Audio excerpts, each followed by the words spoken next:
Reform Committee, and on behalf of Chair Considine, who chairs the Corrections Committee, I officially want to call this committee to order. Today's item of business is simple in that it's only one, but it's not simple in that it's a good opportunity to do a deep dive into a highly important issue that brings complexity, but also good opportunities for this body and for the people of Minnesota.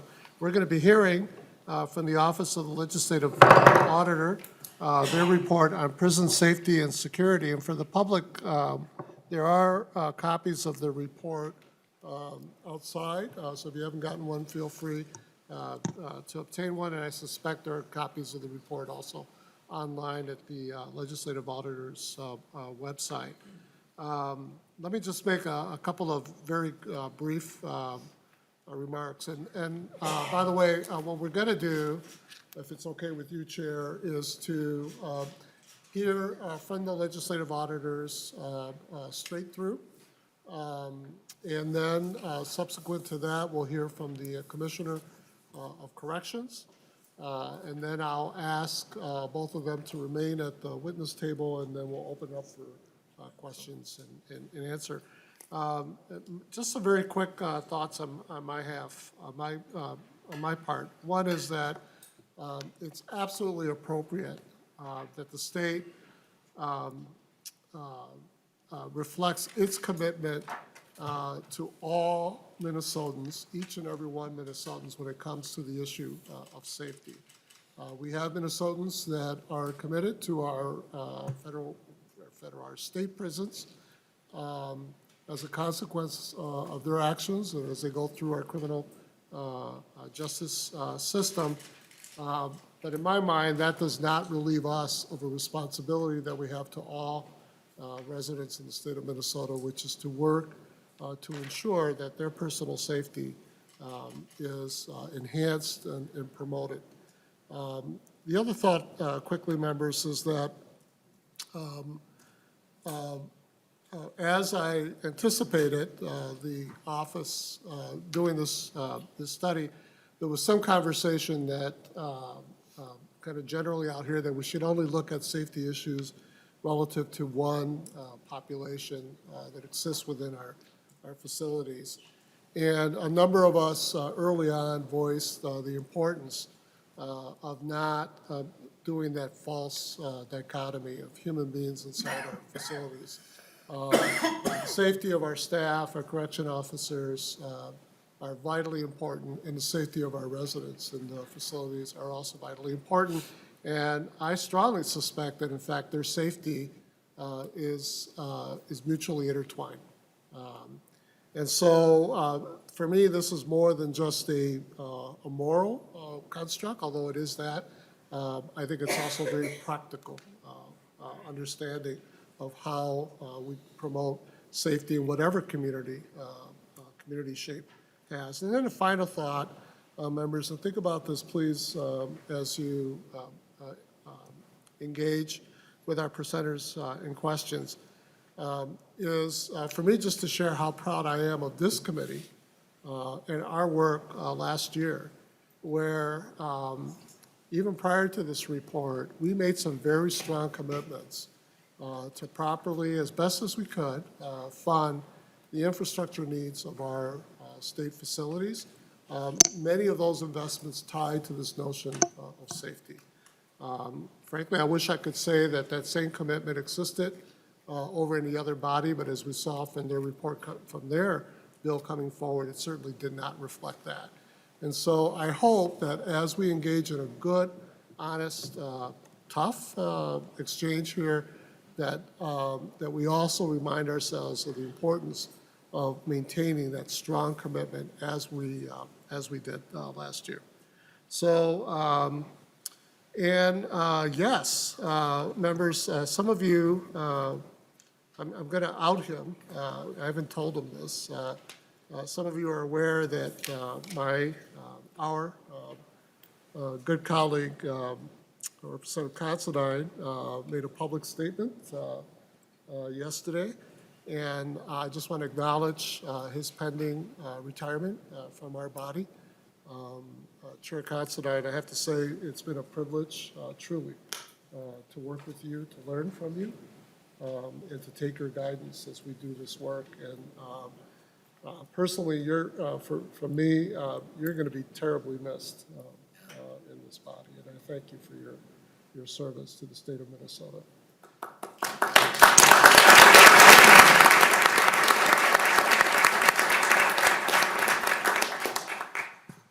Thank you, Chair, and I would just say that it's a mutual admiration, and so pleased to have had the opportunity to work with you. And Chair Johnson, sorry Representative Neal's not here. The members on the minority that are on my committee have been a joy to work with, and of course the team on our side too. So. Thank you, Chair Considine. So with that, we're going to dive right in. We'll begin with a presentation from the Office of Legislative Auditor. And again, members will have them go through their report. We'll then hear from the Commissioner, and then we'll open up for questions and answer. And so please welcome to the committee and state your name for the record and share your information with us. Thank you, Mr. Chair and members. For the record, my name is Judy Randall. I'm the Deputy Legislative Auditor for OLA's Program Evaluation Division. And we are very pleased and grateful to be able to be here today to discuss our report on the safety in state correctional facilities. I do want to thank both Chair Mariani and Chair Considine and all of you for convening this joint meeting on this really important topic. As the chair talked about, managing the state's correctional facilities is a very important responsibility. And a big part of that, of course, is ensuring the safety of both the prisoners and the staff who work there. As Mr. Kirchner will explain, we found a number of conditions that frankly reduce the safety in state prisons. And one of the things we found as we worked through our evaluation is that the data the department collects is not very reliable or useful for us or for them to measure safety in state prisons. So certainly we worked with it and did what we could, but additionally we did what we always do, but I think we did even more of it, and I want you to know kind of the work that went into this report. Because we didn't feel confident in the data, for a lot of purposes, we did a lot of extra primary data collection, is what I would call it. The team visited 9 of the 11 prisons across the state. In 4 of them, the 4 with the highest security levels, so St. Cloud, Stillwater, Rush City, and Oak Park Heights, they were basically embedded in those facilities for 3 days. And on those tours, if you will, they toured the facilities, they went on rounds with folks, but they also talked with dozens of people when they were at the facilities. They interviewed lieutenants and leadership at the prisons. They interviewed corrections officers and non-uniformed staff, and they also interviewed prisons. They also talked with prisoners, thank you. They looked at the prisons, they interviewed the prisoners, and they also, talked with people as they were passing them in the hall and really got a nuanced feel of what was going on in those prisons. Additionally, the team conducted 2 surveys. They conducted a survey of prisoners in medium security or higher settings, and they also conducted a survey of prison staff that routinely interact with prisoners. Could we use residents instead of prisoners? We can use whatever term you'd like, Mr. Chair, but I didn't catch it. Residents. Residents, absolutely. Thank you. Based on our kind of on-the-ground methods, the site visits, the interviews, the surveys, we were able to get a very rich and nuanced look into security at the state's correctional facilities. And because of that, we have a lot for this committee and for the department to consider when thinking about security at the state correctional facilities going forward. I'd like to now turn to Mr. Kirchner, who is the evaluation of the was the manager of the evaluation. Sorry, I'm all discombobulated today. I'd like him to walk through our findings and recommendations in more detail. Thank you, Mr. Chair. Terrific. Welcome, Mr. Kirchner, to the committee. Thank you, Mr. Chair and Mr. Chair. And I will try to respect the Chair's request to use the term residents. I've practiced with a different word, and so if I slip up, I hope you'll forgive me. And I can't change the slides at this point. I'm going to talk about kind of 5 key concerns I'm going to work my way through in this presentation. As Ms. Randall noted, we have some concerns about poor data and the lack of information available. I want to talk about staffing shortages, which has been a significant issue at a number of facilities. I want to talk a little bit about workplace culture, where we have some concerns. I want to talk about oversight, and particularly external oversight, or oversight from outside the prisons, of how well they're doing. And I want to talk lastly about infrastructure. So that's what I'm going to kind of walk through here in this presentation. But first, let me give a very, very quick overview of the state's prison system. I'm sure most of you know we have 11 different locations, 11 different prison facilities, and they range from Level 2, which is the minimum security, up to Oak Park Heights, which is our state's only maximum security facility, correctional facility. And we also have 2 correctional facilities that serve special populations, the Shakopee prison that houses women, and Red Wing, which is where almost all of our juvenile residents are kept there, are confined. In those prisons, there are about 9,200 prisoners, residents. It varies from day to day. I should note that Minnesota's incarceration rate is lower than that of many other states. In Minnesota, many individuals that have been convicted of crimes are placed in community placements. And so what that means is that those people who are in the state's correctional facilities tend to be those that have been convicted of violent crimes. About 3 out of 4 have been convicted of violent crimes. Providing services and security for those residents are 3,700 staff. The majority of those are security staff, corrections officers, and the lieutenants and the people who supervise them. But there are a wide variety of other staff who also provide services in those prisons, including behavioral health staff, medical health staff, educators, industry professionals, food service people, maintenance folks, a lot of different people doing a lot of different jobs in those prisons and coming into daily contact with the people who live there. Now, as I said, I wanted to speak first about concerns about the lack of information. And the question that we were asked to look at is, how safe are the state's prisons? And it is, I'm sorry to say that I have to come to you and say the answer is largely, we don't know. It is difficult to say. And part of that is because the information that is available isn't sufficient to come up with one single answer. The Department of Corrections does not formally measure the safety of its prisons. There's not a score. They aren't 85 out of 100 or something like that. And when you start digging into the information, start digging into the data, you find that the data on violent incidents is poor and difficult to work with. For example, we have a count of the number of prisoners that have been disciplinarily convicted, that is in a process inside the prisons, not convicted in a court of law, but disciplinarily convicted for assault or for fighting. But we have no information in the data for how severe those assaults were, how badly injured was a person. And to be able to get into that type of information, one has to dig into the specifics of each specific incident, and that is just difficult to do across hundreds and hundreds of different incidents. The Department of Corrections has a biennial report, it's a performance report that they put out to the legislature and to the public.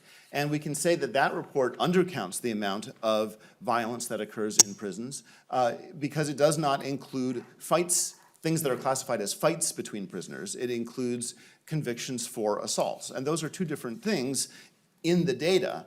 In actuality, either one could be a violent incident in which a person was hurt. And there are 3 times as many individuals that have disciplinary convictions for fights as have convictions for assaults. So overall, the data are poor. And there are, of course, some things that never make it into the reports in the first place. There is violence that occurs in the prisons. Both prisoners and staff told us that there are incidents that are not reported, that are not seen, that we just simply don't know about. But we can say some broad things. Broadly, there is much more violence among prisoners, prisoner against prisoner, than there is violence against staff.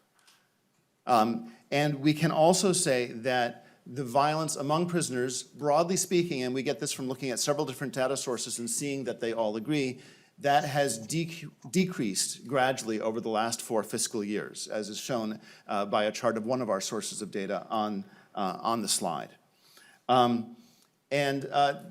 That is a good thing, but there still have been some very severe assaults that have taken place between prisoners. One example, at one of the prisons we visited was a prisoner who was found by corrections officer staff who was collapsed. And when they went and examined the prisoner, they found out the prisoner had a punctured lung, and that was not seen at the time that it occurred, but it was discovered afterward, and the prisoner was able to get treatment. When we talk about violence against staff, there's, as I said, much less of that than violence among prisoners. But as everyone is aware, that can also be serious or even tragic, as we saw with the 2 officer deaths in 2018. What we saw in terms of violence against staff in the data, again from looking at various different sources of data and putting them together, is that we had a spike in violence against staff in calendar year 2018. It was lower beforehand, it went up in 2018, and it went down again. We do not have a good explanation for why that occurred. We examined a number of different suggestions that have been made for why that occurred, and basically we weren't able to give you a conclusive answer, although we would like to do so. And I should point out that this chart that I have up here is a different sort of data. Instead of the disciplinary convictions, instead what I'm showing you here, just to show you that we're looking at different sources of data and trying to put them together, this is workers' compensation claims. And so what you're seeing here is an increase in the number of injuries, people who were paid through workers' compensation for injuries that they sustained on the job because of violent interactions with prisoners. I want to talk about another thing that isn't in the data at all, but we found out about and we thought was quite concerning, and that is sexual offenses against staff by prisoners. And these are particularly offenses against female prisoners. We learned in several of the state's facilities, correctional facilities, that there are prisoners who expose themselves, who masturbate in front of female staff, who tell them in graphic detail what they want to do with them.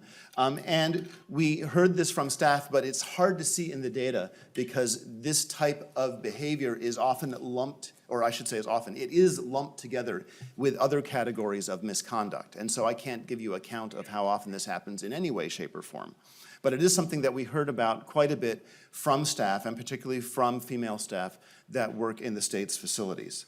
They also told us that they often do not feel supported by their coworkers or by their supervisors when this does occur, and that there are often instances where prisoners are not appropriately disciplined or otherwise receive consequences for this type of behavior. And that is something that we found concerning, and we do believe that the Department of Corrections does need to do more to support its staff when they encounter these types of incidents. I want to move on to staffing shortages. It's something I know that this committee has talked about. It's something that has been a problem at a number of facilities. There have been particularly acute issues at several prisons, at Stillwater, at Faribault, at Oak Park Heights, but it's been a problem across the department. At the end of fiscal year 2019, Stillwater was 40 staff below its budgeted amount of corrections officer staff. And that's a considerable challenge for administrators and staff to deal with at that facility, and other facilities have problems as well. We cannot give you more detail on that, even though we would like to, because the department does not track, again, we're coming back to lack of data, does not track the number of staff that any specific prison is short during any specific shift. We would have liked to correlate the staffing shortages, the number of staff in place during specific shifts with the number of incidents that occurred during those shifts, and that's not an analysis that we were able to do because we were not able to get that information. Staffing shortages, many staff told us, affect safety. And there are in a variety of ways. It has to do with the limited ability to monitor prisoners. Staff end up working alone or in much smaller groups than they would prefer when dealing with large numbers of residents. You have increased tensions because prisoners are confined to their cells for longer periods of time because there aren't enough staff to allow them out to do various things. Staff sometimes told us that because they don't have enough time, they have less ability to develop long-term relationships with prisoners that can pay off further down the line when it's time to calm tensions that come up, and those relationships have been developed. And we heard at a number of correctional facilities that too often that the facility is running with the bare minimum of individuals available, so that there aren't enough people to deal with sudden crises that come up, and those crises come up on a regular basis. The emergency response teams at facilities are activated about 1 to 3 times a day, depending on the facility. And if you're an officer and you're working in a dining hall with a number of other staff overseeing 100 and some odd prisoners, and then there's an alert, and the other staff are also working on the emergency response team, and they all leave, then you're the officers alone in that dining facility with a large number of prisoners, and that is not a feeling that is safe for those officers. Staffing, the shortage of staff also affects the ability of the prisons to provide activities for prisoners. Structured activities include things like employment, industrial employment, or education, sexual offender treatment groups, chemical dependency treatment groups, visiting with family and friends, religious services, recreation. And there's pretty good research to suggest that when prisons are able to provide those services to their residents, that you then get less violence in prisons and that you get less recidivism, that residents are less likely, once they are released, to commit further crimes after they've been released from prison. Staff and prisoners were in agreement that these are important services to provide. In fact, it's probably the one thing that we heard most frequently from prisoners is that they wanted more of these types of activities. And staff also told us that when prisoners have things to do, then they are less likely to end up having increased tensions and getting into conflicts with one another or with staff. However, we aren't able to tell you how often those cancellations occur because of staffing shortages, because once again, there's not enough information available in the data, and we aren't able to correlate those cancellations with violent events that occur. Staffing shortages also lead to heavy overtime use. Officer overtime at state correctional facilities has nearly quadrupled since 2013.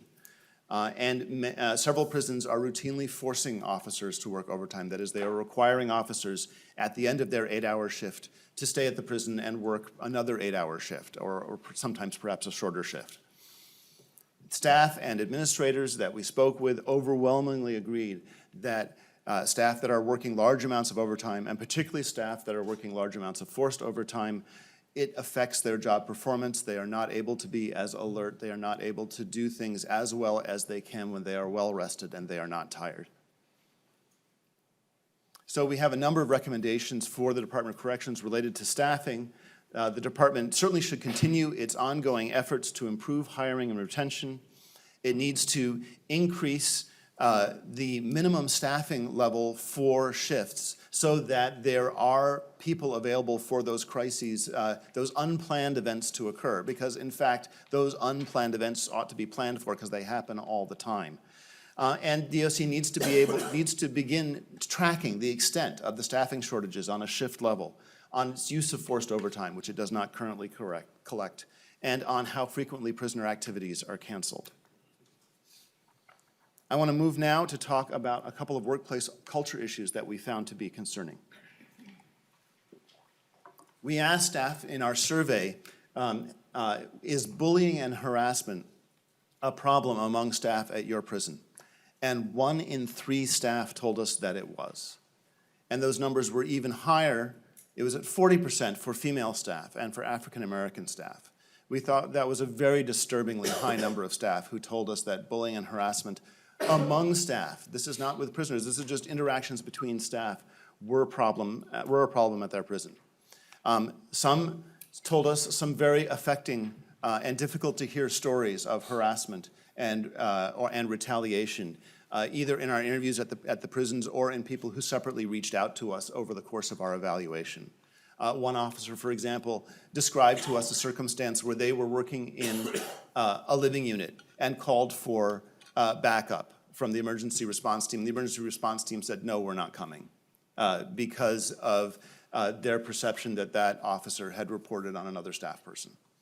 Those are stories that are difficult to hear, and those are stories that the Department of Corrections needs to address. Another concern that we had about workplace culture is an overall lack of trust in leadership among frontline staff, among the staff that work on a day-to-day basis with the prisoners. I have here a chart on the slide that shows the responses to a question. We asked, do you agree with the statement that prison administrators do all they can to reduce violence by prisoners against staff? I believe that's on, the full chart is on page 43 of the report. I'm suddenly doubting my page number here, so is that the right one? Yep. No, that's the bullying one. I know it's in a different, we'll forget that page number for you. But in any case, we have a large number of staff who disagreed with that statement, who said, I do not trust the administrators at my facility to make decisions that will support the safety of staff in this prison. As you can see, that percentage at Oak Park Heights that disagreed with that statement was over 60%. The percentage at Rush City was over 50%. And I'm sorry, it's page 75 of the report. I had a feeling that 43 was the wrong page. That's where the full chart is, where you can see the percentages both of agree and disagree. And so that is very concerning as well. Lastly, a thing that we want to point out about the culture within Departments of Corrections facilities is that we saw decision-making often not being tied to evidence, that administrators were frequently relying on subjective and informal impressions to make decisions, and that there were often reactions to specific high-profile incidents that were driving changes in practice or in policy. There was not the kind of systematic evaluation of past decisions that we would like to see. We would ask administrators, have you made a change that has affected safety? And they often had a number of examples that they could give. And then we would ask, and so how did you measure whether or not that change made a difference? And often the answer went back to these kind of subjective, informal impressions. Well, we've talked with a lot of people and we listen a lot and we pay attention to what we hear, but not in terms of measurement of how many violent events occurred and where did they occur and so forth. And part of that absolutely has to do with the lack of the availability of that data in the first place. Without having that data available, it makes it harder to make decision-making based upon data and information. So we have some recommendations related to workplace culture.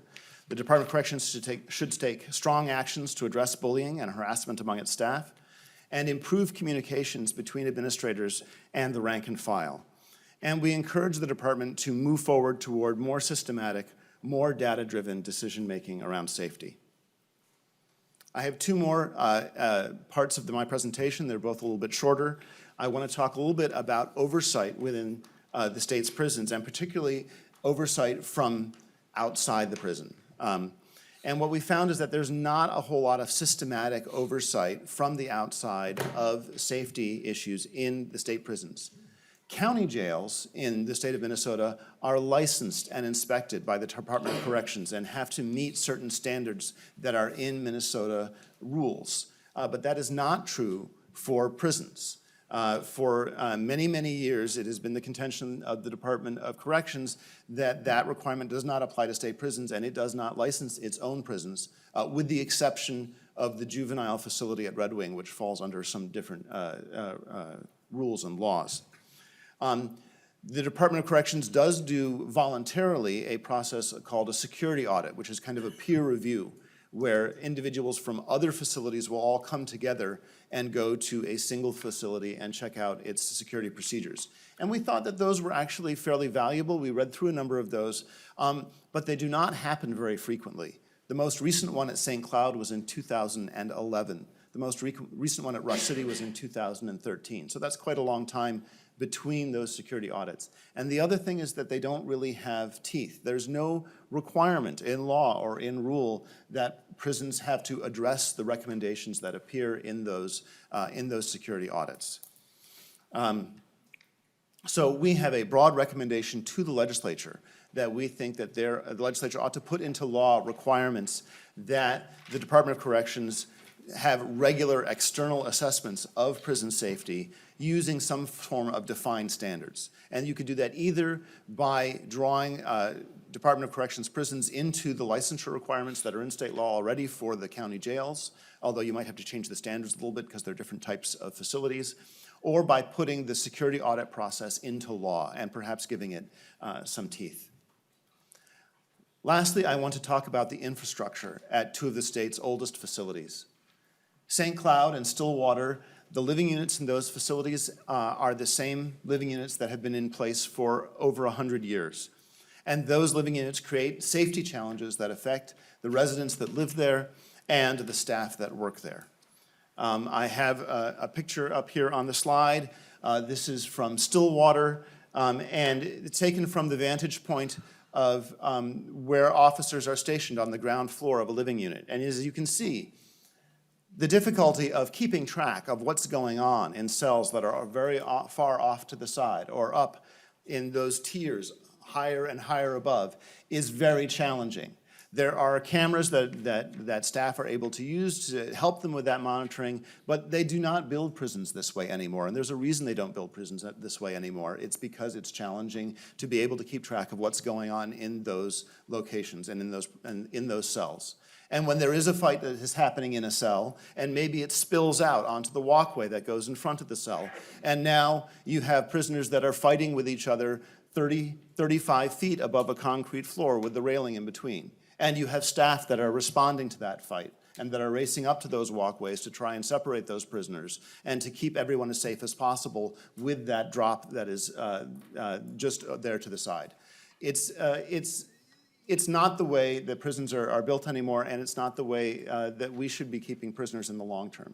And we have a broad recommendation to the Department of Corrections that we think it's time to begin a conversation about what is the future for these living units at Stillwater and St. Cloud. And we suggest that the Department of Corrections come to the legislature with a long-term plan for rehabilitating or replacing those living units. And we know that that's going to be a difficult conversation because that's a lot of money and it's a lot of organizational challenges in terms of moving residents around while construction is going on. But it's a conversation that we think it's time to start having. And so we make that recommendation to the Department of Corrections. Lastly, I want to come back to the information issue because I keep bringing it up again and again and again, and I wanted to run around to it again. The Department of Corrections needs to transform its data collection processes because frankly, its data are bad on violent events, it's bad on staffing shortages, it's bad on the use of overtime, it's bad on prisoner participation activities, it's bad on prisoner discipline, it's bad on the use of restrictive housing where prisoners are isolated away from the main population. So the Department of Corrections can't just suddenly start collecting all that data. That's a tremendous job, and they are already short-staffed in their facilities. What the Department of Corrections needs to do is to think about transforming its business practices so that that information is collected along the way and is collected in a way that does not that is easier, in fact, than the current processes of data collection. And then we will have the information that we need to make further recommendations about safety in the years to come. And with that, Mr. Chair, I'm done with my presentation, and I guess the Commissioner would be next. So thank you very much. Thank you, Mr. Kirchner, and Ms. Randall, please stay nearby. We'll hear from the Commissioner, and then we'll open up a question and answer for both the Office of Legislative Auditor and our Commissioner. Commissioner, welcome to the committee. Good afternoon, chairs and joint committee members. My name is Paul Schnell, and I serve as the Commissioner for the Minnesota Department of Corrections. I want to first start out by acknowledging and thanking Mr. Nobles, Legislative Auditor, Ms. Randall, Mr. Kirchner, and the staff from the OLA, who I think did an incredible job on this report. From the very first meeting with the audit team, we pledged our full cooperation. Despite the vulnerability that comes from complete transparency, we viewed the decision by the Legislative Audit Commission as an opportunity to truly learn. When the governor and lieutenant governor placed their trust in me to serve in this role, I committed to do everything I could to work with the DOC staff to improve the safety and security of our prisons for the good and benefit of our state's correctional staff and the people they serve within the agency. After nearly 30 years as a police officer in both urban and suburban communities, I recognize that community safety can only be achieved when the criminal justice system, as a system, meets the needs of the people it serves. The Department of Corrections plays an important role in that system. Our responsibility at the department is to transform lives, to make communities and neighborhoods, both large and small, safer over the long term. We serve the people of Minnesota by supervising, securing, and addressing the needs of system-involved people. This OLA program evaluation is an important means of doubling down on our commitment to safety. Today, I'm joined by the wardens of our correctional facilities, along with the directors of the DOC's Office of Professional Accountability, Office of Special Investigations, our finance and data and technology unit directors. Also here are our deputy commissioners, assistant commissioners, communications and government relations director. While I'm honored to serve as this agency's commissioner, let there be no doubt it is our staff who come to work every single day and who provide the opportunity for lives to be transformed. Our state is fortunate to have so many talented and committed people doing the work to make us all more safe. It would be remiss if I didn't mention the loss of officers Gam and Parisi, whose loss had a profound impact on the Department of Corrections. It is incumbent upon all of us to honor their service and sacrifice by making and taking every reasonable action to ensure the safety and well-being of all our staff, along with the people they serve. A career in corrections is not easy, but for those committed to public service, the reward can be immense. The OLA's report confirmed our own assessment as to the state of the Department of Correction, which our leadership team and I developed over the last year during hundreds of hours of facility visits and talking with our new colleagues and hearing their concerns. The report highlights troubling realities. I accept the findings and recommendations in whole because they reflect reality. And I recognize that defensiveness, blame lane, and minimization won't make correctional facilities safer. We view this as an opportunity to rally DOC staff and our fellow Minnesotans around our new and common mission to transform lives for a safer Minnesota. To do this, we must accept the findings gleaned by the OLA report as informed by our staff and the people we serve. We know that improving prison safety and providing effective correctional services are not mutually exclusive. Safe prisons create environments for the delivery of transformative correctional service, and effective services promote safe prisons and safe communities. In response to the OLA's findings and recommendations, we plan to establish working groups to develop operational plans around each of the recommendations offered by the OLA. Incorporated into our plan will be the progress we've made over the last 14 months on a number of critical initiatives, including the creation of a comprehensive agency strategic plan that will guide the DOC's work over the next 3 years. This plan was informed and developed in consultation with more than 500 staff throughout the DOC, along with stakeholders and others in the community. Second, the establishment of the DOC's Office of Professional Accountability to support professional accountability within the agency and serve as an independent office to investigate issues or concerns related to sexual harassment and other unacceptable behavior. The establishment of the Office of Peer Support, an area of interest to the Corrections Committee, to provide immediate post-critical incident services and responsive support for all of our staff, including our female staff who bear the inordinate and disparate impact of sexual harassment. Identification of new data collection systems along with needed process changes, overhauling new employee onboarding, training academy, and the enculturation process, and expansion of our tools to address inmate misconduct while minimizing the use of lockdowns that negatively impact whole units within a facility. I'd like to touch on a couple of items specifically mentioned in the report. We recognize more than ever the need for us as an agency to address the challenge of being what I say is called data-rich but information-poor. As I said in my response letter, we want to develop the Minnesota Department of Corrections into a national leader around data-driven safety and security practices. We must use data to inform and assess the impact of agency efforts in real time. We endeavor the creation of systems that allow for the ongoing measurement of correctional facility safety, the ability of those we serve to access transformative programming and services, the effectiveness of our disciplinary interventions, and progress around staff recruitment, retention, and training. We will step up our efforts to improve communications with both our staff and stakeholders. And as it relates to hiring, we believe the recent contract settlement with the Correctional Officers Union will dramatically help us toward that end.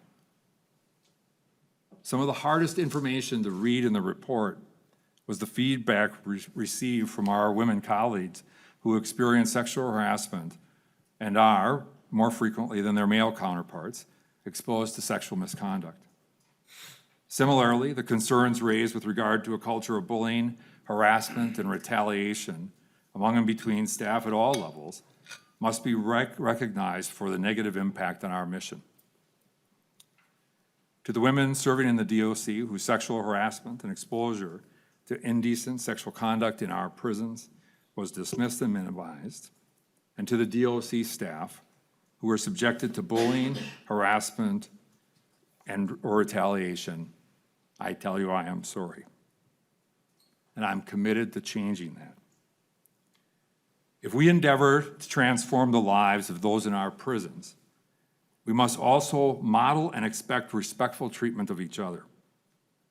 Harassment, bullying, abuse, retaliation are contrary to the principles of respect for human dignity and a commitment to civility and have no place in our communities, much less our workplaces.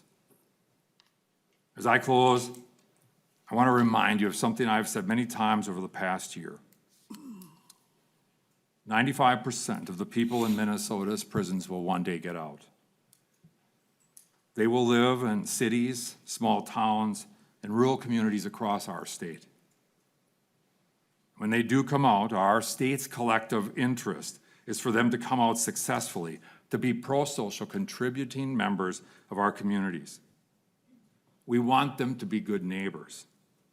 Improving the likelihood of success for people in the system is not a pipe dream. It most certainly demands a focus of change for those in the system, in our prisons, but it also requires some change on our part.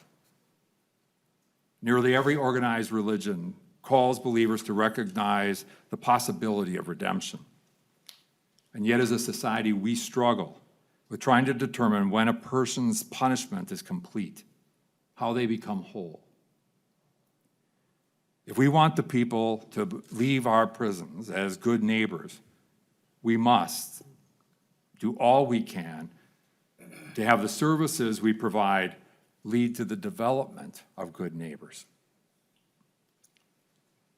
To my 4,300 DOC colleagues who will watch this recording, the recording of this hearing, I say this: I have every confidence in you and this agency's ability to not only deliver on the recommendations contained in the OLA report, but to make the Department of Corrections both a great place to work and a national model for transformative service delivery. Chairs and committee members, I look forward to working with you on the issues identified in the report, and I thank you for the opportunity to provide a comment. And I, along with OLA staff, will stand for any questions that you may have. Thank you, Commissioner. There are a number of questions.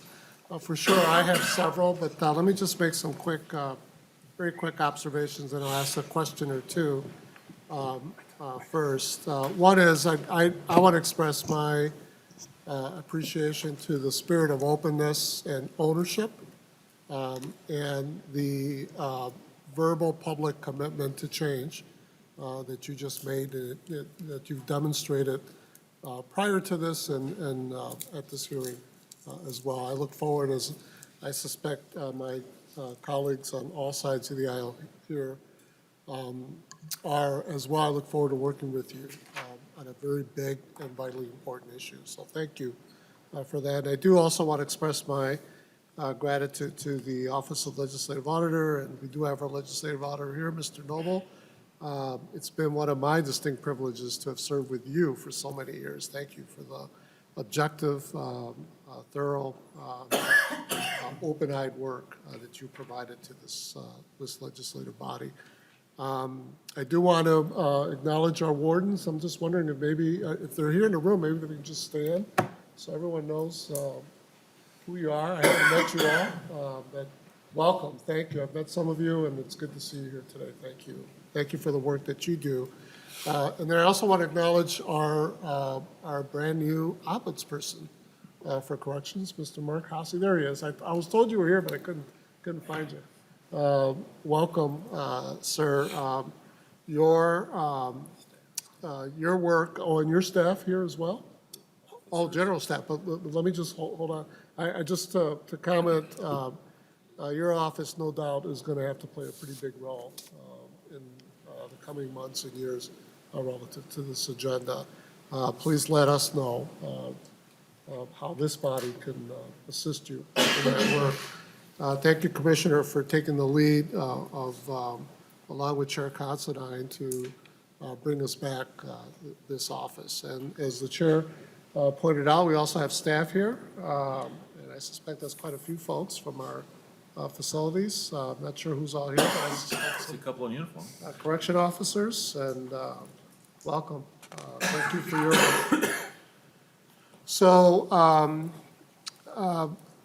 I also do want to acknowledge that when I had the briefing with the Office of Legislative Auditor, that the staff made it a point to point out the level of strong cooperation from the department relative to their inquiry.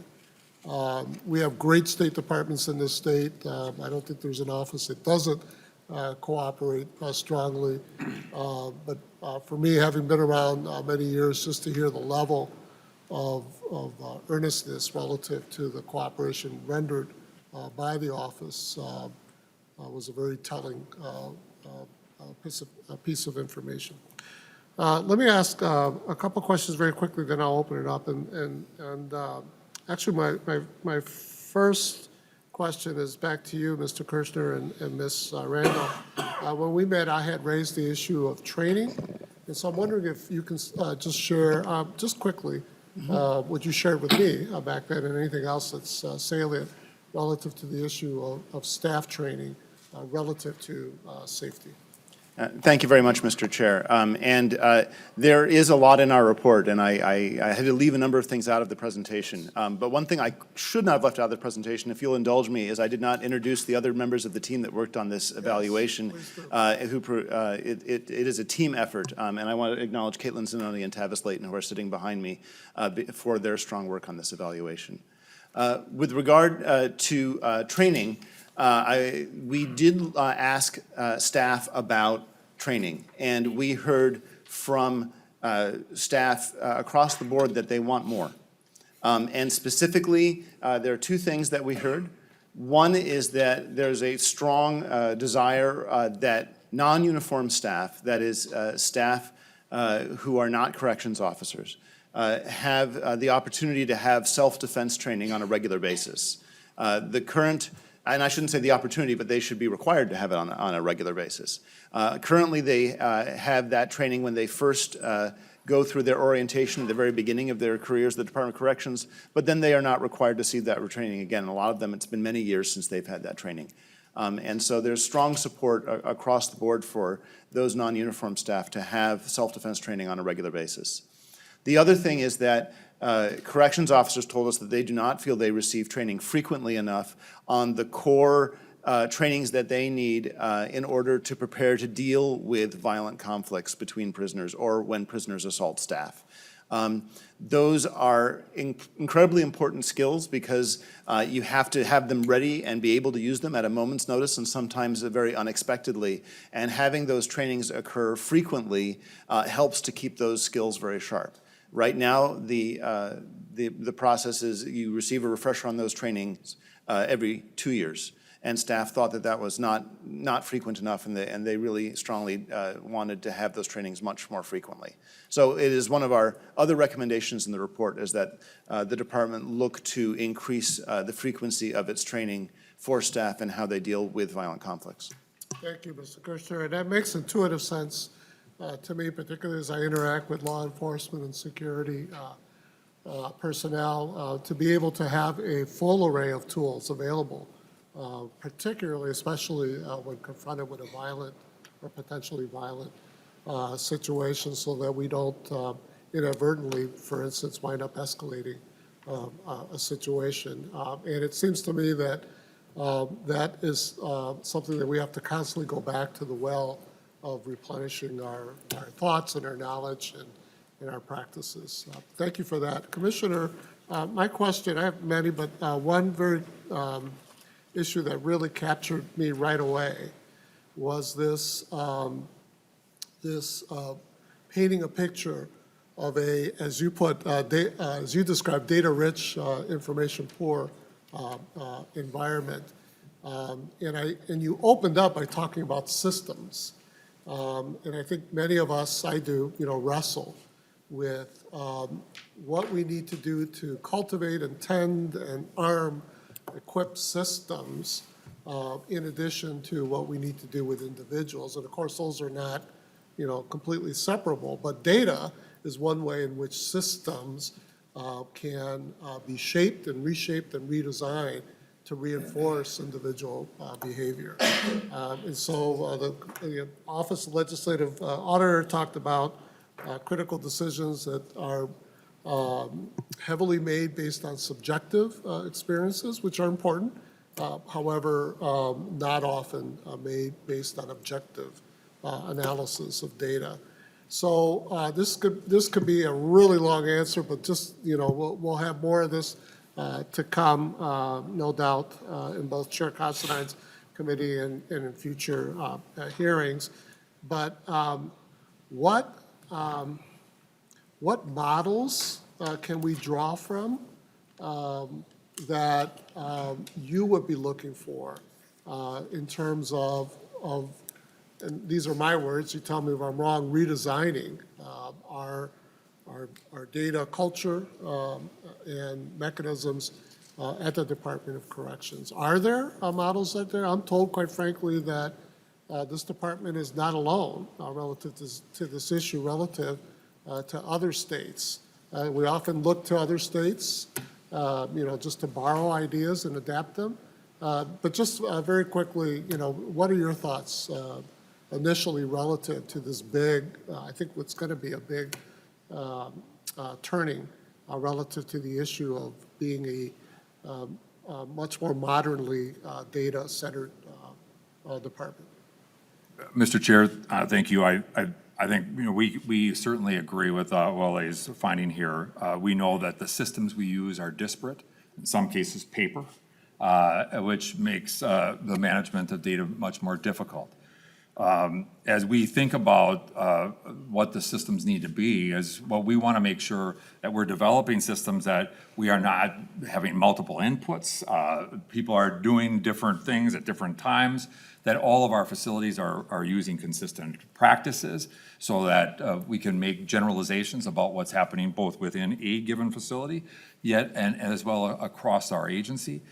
And I think as we think about, as we've been having some conversations since, getting the initial kind of draft of the report a short time ago, we started to talk about the fact that these information systems need to both inform what happens within our prisons, but ultimately the system's response and the management of these people throughout their involvement with the system. And this could be a benefit to the counties, it could be a benefit across the board. And so I think there are some, as we think about what this looks like, we have some need to move more immediately to address some of the immediate needs and consistency of how we collect, manage, and process this data. And that may include changes to our work processes. But we also want to make sure we are thinking big in terms of creating data and information systems that really benefit the system from the time somebody enters the criminal justice process all the way through supervision and ultimately their discharge. And Commissioner, I'll ask one last question, and I'll just open up for others. This is really a broad question, which is, as you look at the report, is there anything, or are there things in the report that surprised you as Commissioner? Mr. Chair, I would just say that, certainly, as I pointed out, I think some of the information about the individual impact, when we met with the audit team, I think one of the things that we learned just from them and the practice of bringing together our women correctional officers and the information that was learned from that.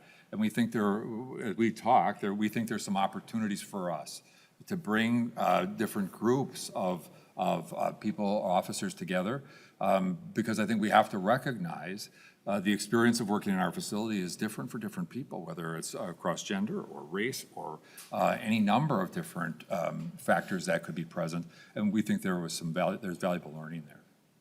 Very well. Thank you, Commissioner. Chair Considine. Thank you, Mr. Chair. As I'm listening to this in preliminary, it appears to me that we need a cultural shift within the DOC. We need to view the custody staff as a state resource, and they need to be brought in the decision-making, team building. The three things that I found the most troubling in this, two of them I expected to hear, that they felt left out in the decision-making, they weren't being heard. I'm sorry, two of them I was a little surprised about. The bullying, that needs to stop. Again, these people not only are our front line for security, but they're also the people that interact daily with the residents of the prison. They're the ones that actually are going to make the most significant impact on changing their behavior. And we need to be giving them the support that they need. The sexual harassment of female officers is just unacceptable. And I'm hearing you say that you're working on that. But that was the one that surprised me, that was quite so prevalent and was going basically ignored. But we have to support these people. I'm glad you brought up the peer-to-peer. They need help in mental health, they need help, but they need to be brought into the decision-making and the process so that they feel like they're being heard, because they're the people that are going to impact our residents the most, and they have to be role models, they have to be teachers, and they have to be comfortable where they are and safe. I was also very happy that the safety concerns were rolled a little bit together, because the staff aren't safe.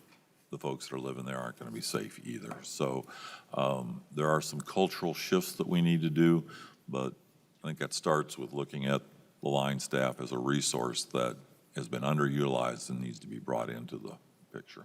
Thank you. Commissioner, I suspect the work groups that you've identified as part of the big response will offer opportunities for that kind of broad participation and equal ownership of problem solving. Mr. Chair, absolutely, and even since the report is all, we've had some conversations with AFSCME leadership, as a for instance, in the facilities about the opportunity for us to work together on some things that where we both have mutual interest in making sure our workforce is supported, and so both the unions and the department are committed to working together to make that happen. Very well. We have questions from Representative Tapke and Representative Wogelman. Representative Tapke. Thank you very much, Mr. Chair. I'm the representative for Shakopee, where the women's prison is, and I have a couple questions. I've had the opportunity to tour many of the correctional facilities across the state, and thank you very much for putting this together. Thank you to the Department of Corrections for their work in helping to get this information out. And as I've toured, one of the main concerns that I really have is the staffing shortages side of things and the safety consequences of that. And one of, as I talk to CEOs and talk to different folks, there's considerable concern around the centralized hiring portion of things and how that is affecting the ability for each individual facility across the state to manage hiring and get the staffing that they need. To both OLA and DOC, has that come up in your findings and what you discussed with folks, the centralized hiring? And if so, or if not, what is happening to improve the hiring processes? Mr. Kirshner. Thank you, Mr. Chair. I'm actually going to pitch that over to the Department of Corrections, in part because we had our hands full looking at safety in the facilities themselves, and we did not spend a whole lot of time looking at the hiring process, although we acknowledge that it's a significant concern. Commissioner. Mr. Chair, thank you, Representative Tapke. I think you raised, I think, a great point about localized hiring options, and we've done some experimentation with that, and we've had some success. We think that is one of the things that is being worked on right now, is to be able to decentralize some of that hiring and move that out to the facilities. I would say that despite the fact that we have had success there, we've been able to hire a good number of officers. Where we've struggled is an equal number, almost one for one, going out the back door. And that is due to retirement and other challenges that we've faced. Some of that reflected very much in the report, the forced overtime, the difficulty in some of the environment stuff, as well as I think just the fact that we've had a lot of conversations about the safety and security of our prisons, and so that itself I'm certain has an impact on us attracting candidates. But I do believe that we have the ability to do it. I think these are, I think as Chair Considine pointed out, these are meaningful roles. And I think being able to do that on a more localized level would make a difference, and it's something that we want to institutionalize at a much larger rate. Representative Tapke, you have a follow-up. Thank you, Mr. Chair. And as a follow-up to that, with the Shakopee facility being the state's only women's facility, did you find, as you were going through, any findings, any things that were specific to the safety of both the correctional officers and the inmates as well? There have been multiple incidences over the last year, specifically at the Shakopee facility. Did you find anything there that needs to change specific to the women's facility, or are you comfortable with how things are going? Because there's not as much of a staffing shortage there in that facility, and so just wondering what you found specific to Shakopee. Mr. Kirshner. Thank you, Mr. Chair. We do not have a whole lot of findings in the report specific to Shakopee, and that's partly because of a decision that we made early on, that our understanding is that the strongest concerns were at the level 4 and level 5 men's facilities, and that was where we spent most of our time in terms of talking to individuals. So we had shorter visits at the minimum security facilities at Shakopee and at Red Wing.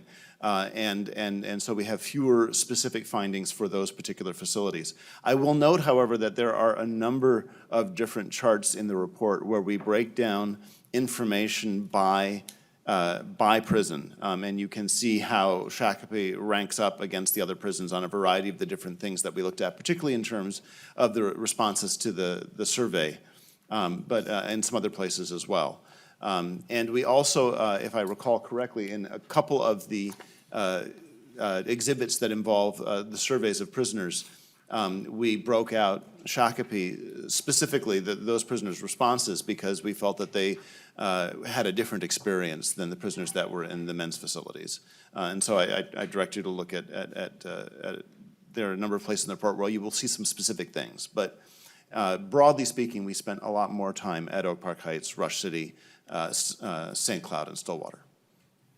And, Commissioner, this opens up, in my mind, this question around our auditing process and the security audits that are currently being used.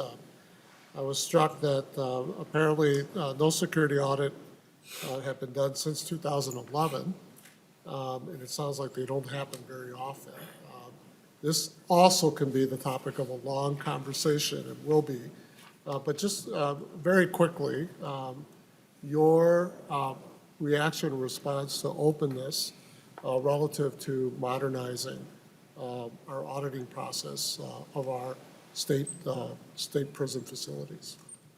Mr. Chair, I think in general, my response would be that I do think that there is some benefit to saying if we're going to create a standard that we're going to apply to counties who provide correctional services across our state, that we should, in general, there may be some differences just based upon the length of stay and those sorts of things that would happen in a prison.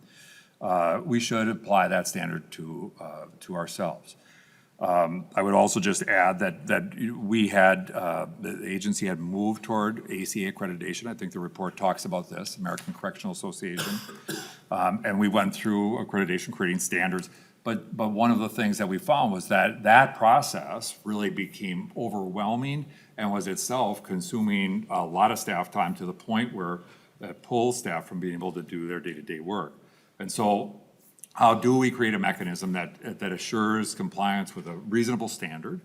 And we think that some type of licensing mechanism, having the licensing staff who are independent and not in our facilities, work on and create, whether it's through rulemaking or by legislation, the creation of specific standards, and have that body ensure that gets done, that those could all be reasonable and viable options, and certainly things that we would support. Commissioner, I look forward to that work, and you just motivated me to try to bend Chair Considine's arm to reverse his decision, because we would certainly benefit from your experience and guidance relative to that issue. Representative Wolgamott?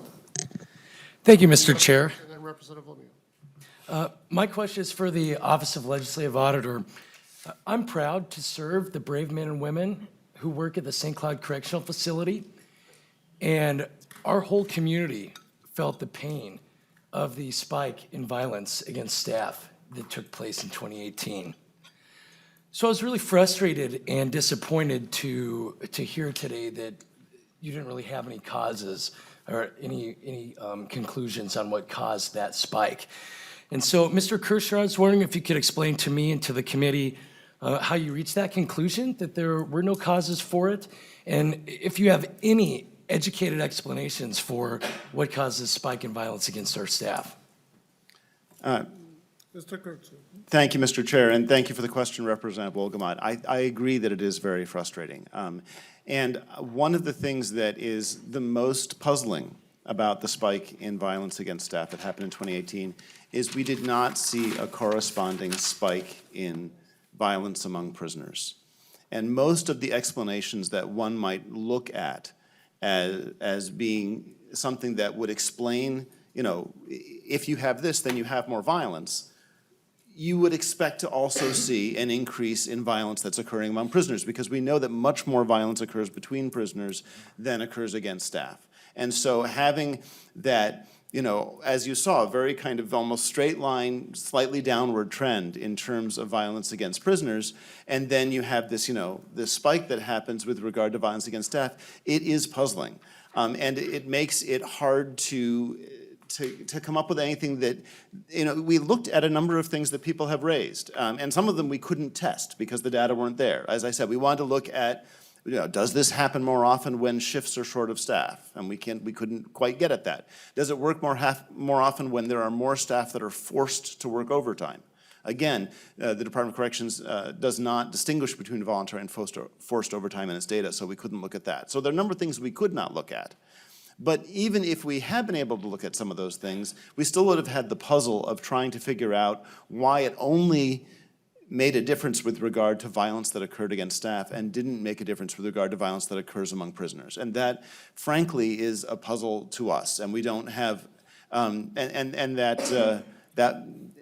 we also wanted to point out that, that we did spend a lot of time looking at various possibilities and did not come up with anything. And I'm happy to talk about specific things. As I said, another thing that we looked at were changes in the rules regarding restrictive housing. That is, when prisoners are placed in segregated settings away from other prisoners. And there were changes in those rules that took place. But again, if that were an explanation, we would have expected to see that it would have affected violence against prisoners as well as violence against staff, because the penalties are the same. I mean, different degrees of penalty, but it's the same issue, the same form of penalty both ways, and you would have expected to see a difference. So I'm sorry that I don't have a better explanation. I wish I did. Follow-up, Representative Waldeman. One more question, Mr. Chair. Well, thank you for that answer. And it's good to see this chart that the spike is lessening, but there's still assaults that are happening. In fact, in St. Cloud, just within the past month, we had another assault on an officer. So this is still of deep concern to me and to my community. So I wanted to ask if there are any data showing a link between increased discipline and a decrease in staff or inmate assaults. Mr. Kirchner. Thank you, Mr. Chair. We looked at that quite extensively because it has been a theory that has been out there as part of the public conversation, and we did not find the conclusive evidence tying those two together. And I started to talk about this, but I'm happy to speak more about it. There was a change at the Department of Corrections in terms of the penalties that were applied to prisoners that assaulted one another or that assaulted staff, and that change took place in 2016. But as I said, that change occurred for both types of offenses, right? Both violence against staff and violence against prisoners. And then you do have a spike that happens, but it's 2 years after the change in those penalties. And then the spike declines again before the Department of Corrections moved this year to increase penalties once again for the most violent incidents. So the timing doesn't work very well to use that as an explanation. And as I said, the other thing that is challenging with that as an explanation is you would think that if that was a good explanation for the spike in violence against staff, you would have also seen a spike in violence among prisoners, because those penalties were reduced for both types of offenses, and we didn't see that. So that makes it challenging for that to be an explanation. It is possible to come up with a carefully convoluted story that would explain the spike, but it would be speculation, and I wouldn't present it with any confidence that it would then make sense for the next time that violence suddenly declines or suddenly increases, because it would have just been, kind of a convoluted attempt to put together what we have available. Good argument for this data conversation. Absolutely, that we Mr. had, Chair. Prior. Representative Waldeman, very briefly. Yeah, absolutely. More of a comment. I want to thank the commissioner and the department and our warden, Eddie Miles. I've since becoming vice chair of the subcommittee, I've been out to our St. Cloud Correctional Facility multiple times, and I've seen firsthand the vehement need for a long-term plan for the rehabilitation or replacement of our very dated facility. So I just want to express my willingness and my eagerness to partner with you on that and advancing that through the legislature to make sure that we have a safe infrastructure at the St. Cloud Correctional Facility. Thank you very much, Mr. Chair. Thank you, Representative Waldeman. Representative O'Neill and then Representative Christensen. Thank you, Mr. Chair. Members, I really feel like we are at an absolute crisis here in the DOC. We're at a breaking point, and I am so glad that we have corrections officers in the back row, because I think they are taking the brunt of this. They are at a breaking point. They're forced overtime, 4 times as much forced overtime or voluntary overtime. I think it doesn't really matter if it's voluntary or forced. Since 2013, they are at their breaking point.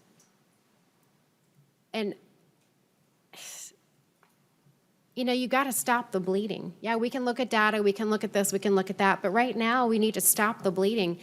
I know that we as a body have supported in a budgetary way, but there's got to be more that we can do. I know there's folks in the back row over there that probably have some solutions. There's some union representation back there. But right now, we've got to stem the bleeding. So the first thing I want to hear is what is the plan to mitigate some of this overtime, whether it be forced or voluntary? To me, it doesn't seem to matter. When you're working 16 hours a day in that kind of environment, working on 3 or 4 hours sleep, what do you think's gonna happen? Not good things. And we could talk about data and causations all day long, but right now, I think we need to talk about how are we gonna get these corrections officers some relief? That's what I wanna hear. And that needs to happen now, not in a year from now, not 2 years from now, now. I'm not willing to wait.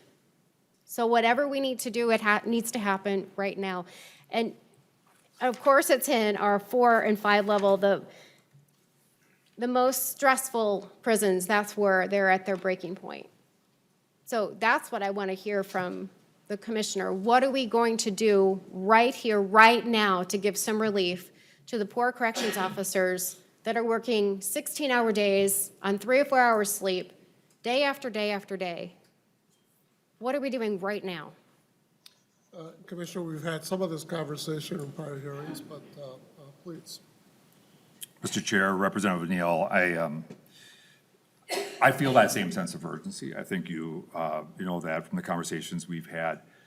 I will also tell you that if I could wave a wand and fix this, I would do it in a second. This is a complicated issue because one thing has implications on the next. We struggled to, we had issues around our competitiveness, which I believe is just, fully addressed and implemented. That new contract is out. We're hiring at a higher rate. We think that will help us stabilize relative to competitiveness with both other DOCs, neighboring DOCs, but even in the metro, we're really more in line now with being able to attract at the beginning, and in that first year or two, we were losing people at high rates to county facilities. We honestly believe this is going to help. We don't believe it's the whole answer. We could lock down our prisons, and we could put the men and women who are in our correctional facilities in cells and lock them in there and keep them in there until and unless there's adequate staff to move them out. But even our staff will say that that's not a good solution. I think this is going to require, and I think just the attention on this issue, I think is going to ultimately help. There are people out there, we know, who have a heart and a soul and a commitment to making a difference with these people. And what we need to do is get folks in the door who are committed and want to serve in the capacity. We are trying to, our wardens, I will tell you, we have regular conversations about how do they try to keep down overtime and forcing overtime, and at the same time not try to close programs. At the same time, we also know that I feel horrible for our staff because if I know that I'm going to be forced and it's my kid's birthday and I need to be home, I can tell you what's going to happen on Saturday when I'm supposed to work that shift. I'm likely to call in sick because that's the only way I'm going to get off. And I think we have to think about the systemic nature of this. And certainly, as we've done our strategic planning, we have engaged in unprecedented levels of conversation. And I will tell you, be on the receiving end of those, from not so happy people and their family members, and I respect that. I'm responsible to make sure that we're moving forward. And while we whether it's been on the union and management labor front, we haven't always agreed, but I can tell you that together we're committed to making a difference, because our staff know we can't just lock people in and we can't just continue to force people on overtime because it's not a sustainable solution. We are looking at the full range of other options, looking at how do we manage the short-term people that are coming into our facilities that are creating massive amounts of churn and ultimately impact the stability of the environments. These are some things that we can actually begin to do to make a difference by removing some of these folks. And we've been talking with our Community Corrections Act partners and our agents across the state, and there is mechanisms for us to manage those folks in the community in a safe way and reduce population. And we think that these things are all viable and legitimate and are actively being planned for. So I want to just be really clear that I share that strong sense of urgency that you communicated. And that I'm committed to making sure we get there. And I know from my conversations with AFSCME leadership that they are as well. And the only way we're going to get there is together. That's what I can tell you, and the direction we're moving. And I have every confidence we'll get there. Commissioner, you certainly hear, I would argue, a strong passion on all sides of the aisle in this body relative to these big questions, particularly with stress on our human personnel. I'm struck, Chair Considine, that Minnesota legislature in over 100 years had never stepped foot officially into one of our facilities until your committee did that. And what we signal both to our staff, our COs, to our residents in those facilities is that we're going to approach things differently here. That you matter, and that the disinterest, the looking the other way, that's long, unfortunately, been a part of this institution, that's over. And so I look forward to strong work going forward. Representative Christensen and then Representative Johnson. Thank you, Mr. Chair. And this is probably for the commissioner. But first of all, I just want to share Representative O'Neill's. When I heard about, especially forced overtime, it's unfathomable to me. We as legislators sometimes have to stay here until midnight or 1 in the morning, and it gets, it's hard on a body, it's hard on a human being, it's hard on emotions, it's hard on a lot of things. So this is just a statement, but I so agree that I just can't even believe that they have to do that, especially under the circumstances that they work. So I agree that I think that, and staffing, we talked about, staffing's a problem. So, who wants to do that? Who wants to take a job where they have to do that? So that's a statement. We talked about, I think the sexual harassment, sexual violence, bullying, sexual bullying, especially to female staff, is important, is disturbing, but I think in all of our hearts is probably not surprising. So it's just, I think it's a culture thing that we need to do now to really, really look at that and look at it for what it is. And also to include in there resident, between themselves, sexual harassment, sexual bullying, sexual violence between residents. That's an important thing that we need to look at too.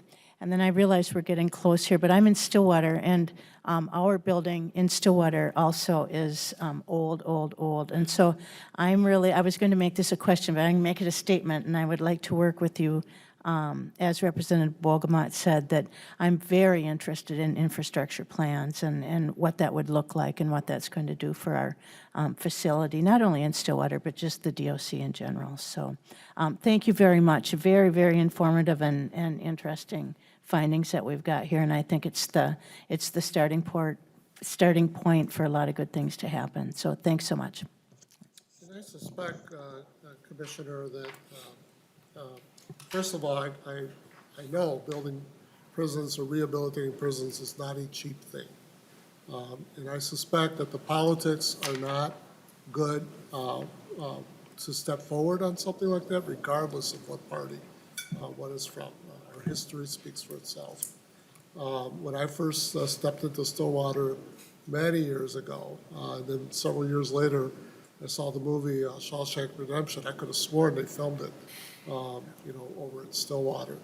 And when I visited, most recently, I was struck by being at the end of a long hallway and feeling very far away from knowing what the heck is going on in the immediate vicinity.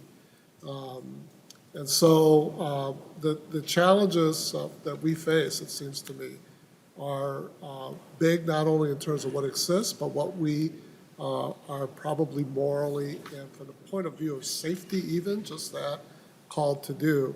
And I think that's to have a different physical construct in which we have our residents. It's going to take a lot of courage. It's going to take a lot of us building trust across the aisle with one another if we're going to move forward with a bold vision for a humane and safe physical construct to replace these facilities. Commissioner. Mr. Chair, I would just say I couldn't agree more. I think we have had, as among wardens and DOC leadership, conversations even about ways to think about this over the long haul that isn't going to result in the building of a brand-new prison at a cost of $300 to $600 million. We believe that there are some things that we can do to maximize even the use of these really old facilities by thinking about classification, by thinking about what we do there. There's some opportunities, and we look forward to working with the legislature to talk through what that could look like. Look forward to that. We have, I'm sorry, why did they make these mics so short? I can't lean back and relax a bit. So we're almost at our end. We do have Representative Johnson and Representative O'Neill, I think, wanted to come back on a point. I'm willing to go a few minutes beyond. There is another committee that's coming in, so I want to make sure that we're good for them. So let's set ourselves for about 20 after and see where we're at that point. Representative Johnson.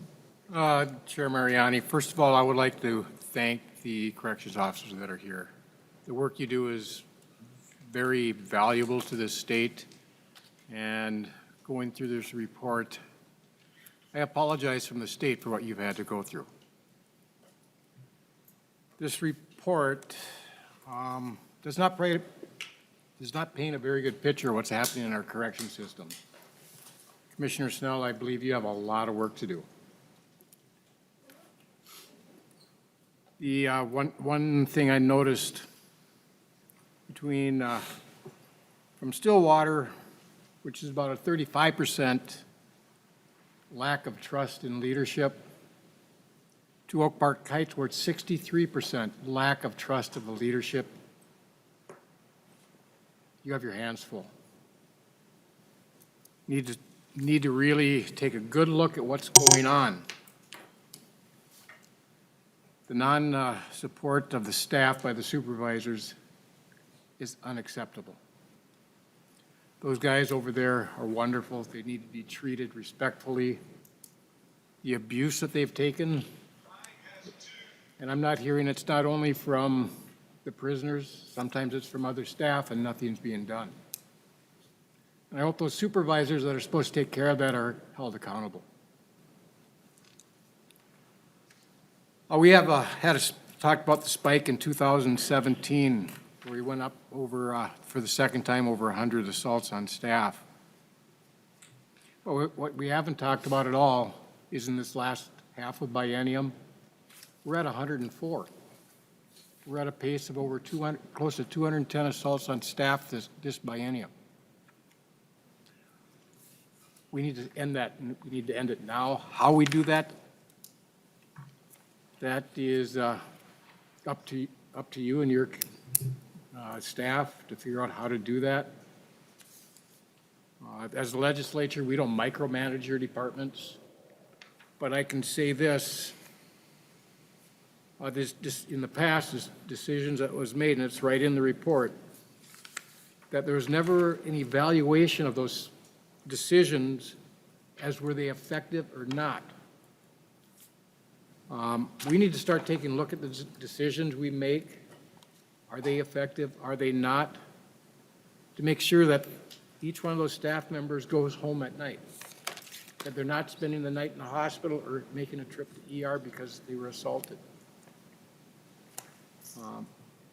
I'll do whatever I can to help you, but we need to get this done, and we need it get done now. We can't wait any longer. Thank you, Representative Johnson. Representative O'Neill, you get our last word.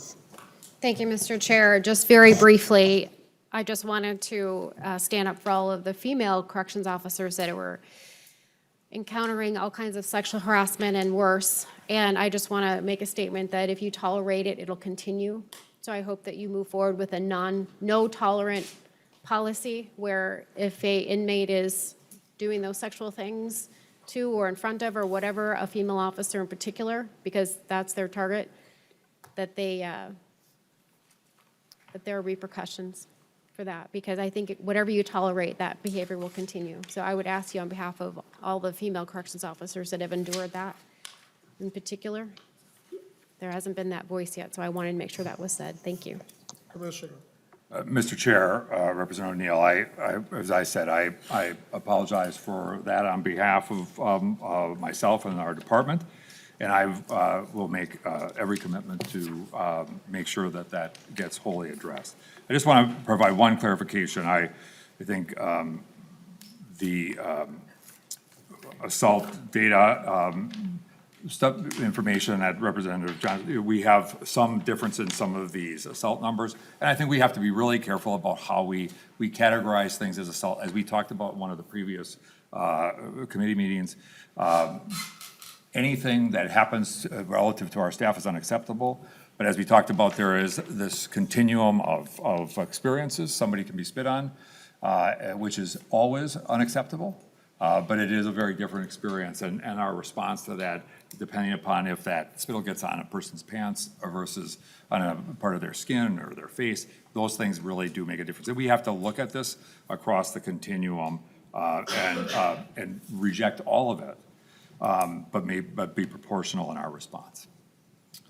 Very well. Members, we are near the end here. I want to thank the Office of Legislative Auditor for producing, I think, a very, perhaps at times, difficult report to produce, but your perseverance and commitment to good public service allows you to put forward a very strong report that we can dig deep into and that can drive a sense of urgency on the part of the legislature, as we heard recently from several members. I want to also acknowledge our wardens for the difficult work that you do, for our COs and our staff who are present, as well as to our ombudspersons. It's going to take all of us pulling together on this. Again, I want to reiterate that I'm really proud of the work that this committee did last year in taking seriously the need to invest in these facilities, and more importantly, or just as importantly, in the people who work in them. I wish I could say that that same sense of urgency was emanated from the other body, but it didn't. However, it took a strong house to pull them in the right direction. We hope that those resources, Commissioner, will be used wisely in the coming months and year to answer part of these questions, and then we look forward to the other things that the department needs from us in order to turn our prisons into good, safe, humane, dignified places that advance our philosophy of corrections and makes us a leader in the nation. So with that, members, we will reconvene tomorrow. We're going to have conversation under the broad banner of redemption. It should be a very rich conversation and action. I want to thank everyone for being here today. And Chair Considine, I adjourn our joint committee here.